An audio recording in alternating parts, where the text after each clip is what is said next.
Oh là, j'espère que vous allez bien. Moi je suis très contente de vous retrouver aujourd'hui et comme vous le voyez, je suis dans les motos, je suis dans mon petit décor de Noël. Si tu as cliqué sur cette vidéo, c'est que le repas de Noël te fait peur. Tu as peut-être peur de grossir, peur de manger plus qu'il en faudrait et je te comprends. Mais tout d'abord, j'aimerais te rappeler que Noël, ça correspond à 1 ou 2 repas sur l'année. Donc clairement, sur 365 jours, c'est pas ce repas-là qui va faire la différence. Concentre-toi plutôt sur les efforts que tu as pu faire sur le reste de l'année, qui seront beaucoup plus représentatifs plutôt que ces repas.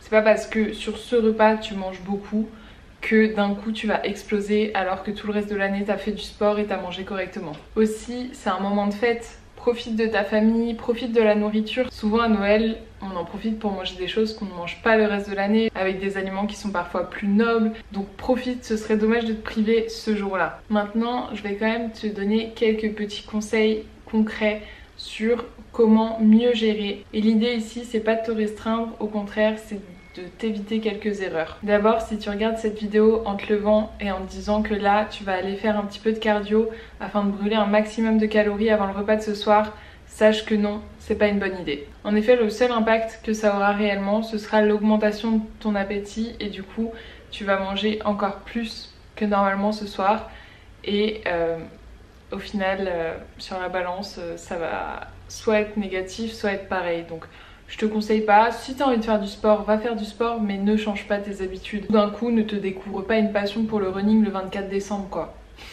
Dans la même idée, jeûner ou manger léger les repas avant le repas de Noël, donc là le petit déj et ce midi, c'est pas une bonne idée puisqu'une nouvelle fois tu vas juste arriver affamé à ton repas de Noël, tu vas te jeter sur les petits trucs apéritifs qui sont en général pas la meilleure chose au repas de Noël. Donc non, je te conseille pas de faire ça. Au contraire, je te dirais plutôt de manger des bonnes choses effectivement pour ton corps. Fais-toi des repas complets, des aliments bruts, des repas cuisinés maison. Riche en protéines, riche en lipides, riche en glucides qui t'apportent de bonnes choses. Si tu as l'habitude de consommer un goûter, tu peux consommer un goûter. Une nouvelle fois, ça t'évitera d'arriver totalement affamé au repas et de te jeter sur tout et n'importe quoi, mais plutôt de te concentrer sur des aliments qui te donnent vraiment envie. Le fait de ne pas arriver totalement affamé et totalement obnubilé par la nourriture, ça va te permettre d'être plus à l'écoute de tes signaux, ça va te permettre de faire peut-être des choix qui sont plus raisonnables, mais de choisir des choses qui te font vraiment plaisir et pas juste te jeter sur la nourriture parce que tu es juste en train de crever la dalle. Aussi, je voulais te dire, lors du repas, mange des choses qui te font vraiment envie.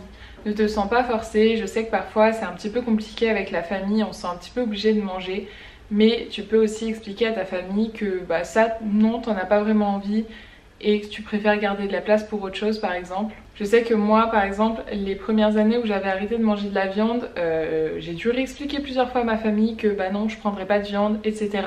Mais bon c'est ta famille, respecte tes choix et quand bien même ils ne les respectent pas, si c'est tes choix que tu les assumes et que tu sais que c'est bon pour toi, c'est ok.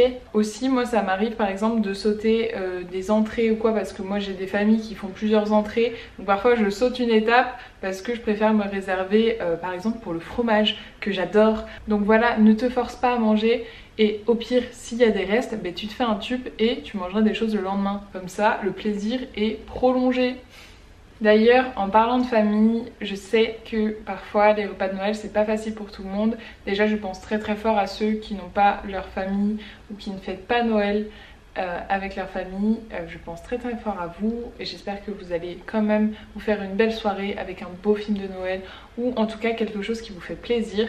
Mais sinon pour ceux qui ont leur famille, je voulais vous partager un post Instagram de ma copine Cécile qui est diététicienne et qui a recensé quelques remarques qu'on peut souvent entendre en repas de famille avec tonton Bernard, alcoolique, machin, mais qui se permet de critiquer votre physique ou votre façon de vous alimenter.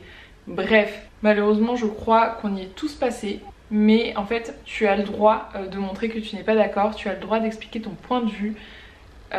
Parfois c'est peine perdue et t'as peut-être juste pas envie de te battre et c'est ok, mais par contre tu as le droit aussi de lui faire remarquer que non, là sa remarque elle est totalement déplacée, qu'il n'a pas à te dire ça et que s'il veut s'avancer sur ce terrain là, tonton Bernard t'as perdu hein. Je tiens à préciser que j'ai pas de tonton qui s'appelle Bernard, mais j'ai totalement l'image. Parlons maintenant post-repas de Noël. Évidemment, on va avoir des petites détox, fleurir, des choses comme ça. S'il vous plaît, ne faites pas ce genre de choses. Retournez simplement à votre alimentation normale. Reconnectez-vous à vos signaux de faim, reprenez votre routine de sport habituelle, n'augmentez pas forcément votre cardio, ne baissez pas vos quantités de nourriture, juste revenez à la normale. Si vous vous sentez effectivement un petit peu barbouillé ou hyper lourd et que vous n'avez pas d'appétit le lendemain matin, ça se tient parce que vous avez probablement mangé beaucoup plus que d'habitude la veille, et aussi bien souvent les repas de Noël s'éternisent, donc on finit de manger assez tard, donc niveau digestion c'est pas évident. Bah écoute, si le matin tu te lèves et que t'as pas faim, c'est ok aussi de sauter un petit déj si vraiment tu te sens pleine, mais ne le fais pas dans l'optique de perdre du poids en fait. Juste écoute ton corps, écoute ses besoins, et si tu as faim, fais-toi un petit déj qui t'apporte de bonnes choses. En tout cas, n'essaie pas de compenser le repas de la veille une nouvelle fois. Juste la semaine d'après, tu vas voir, tu vas reprendre tes habitudes, tu vas reprendre ton sport habituel, ton alimentation habituelle, et si jamais tu as vu une augmentation sur la balance, ça va très vite diminuer. D'ailleurs, parlons de cette augmentation sur la balance, parce que oui, c'est possible qu'effectivement tu vois 1 kg de plus ou quoi le lendemain. Et c'est normal, il y a eu un excès de nourriture, tu as sûrement mangé beaucoup plus que d'habitude, souvent il y a de l'alcool, il y a des produits qui sont transformés, sucrés, bref, il y a plein d'inflammations dans tout ça, il y a plein de choses qui peuvent créer notamment de la rétention d'eau, et ça pèse. Mais une nouvelle fois, tu verras qu'en reprenant tes habitudes, ça va très vite partir. En tout cas, s'il te plaît, ne te mets pas de pression autour de ce repas de Noël. Une nouvelle fois, juste rappelle-toi que c'est un repas ou deux sur 365 jours. On va dire que tu fais au moins 3 repas par jour. Je ne fais pas le calcul, mais il y a 900 ou 1000 repas dans l'année. Je n'en sais rien, mais du coup c'est pas un repas ou deux qui vont faire la différence.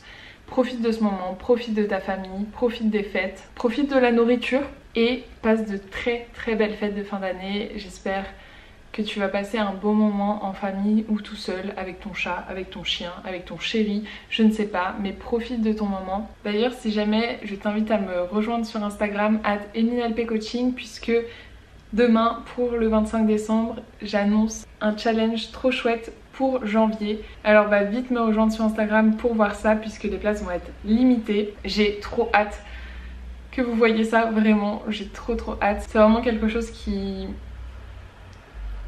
Voilà. Donc n'hésite pas à aller me rejoindre sur Instagram. Aussi, si ce n'est pas encore fait, n'oublie pas de t'abonner à la chaîne et à mettre un petit like sur cette vidéo si elle t'a plu. Et puis une nouvelle fois, je te souhaite de très belles fêtes et je te dis à la semaine prochaine.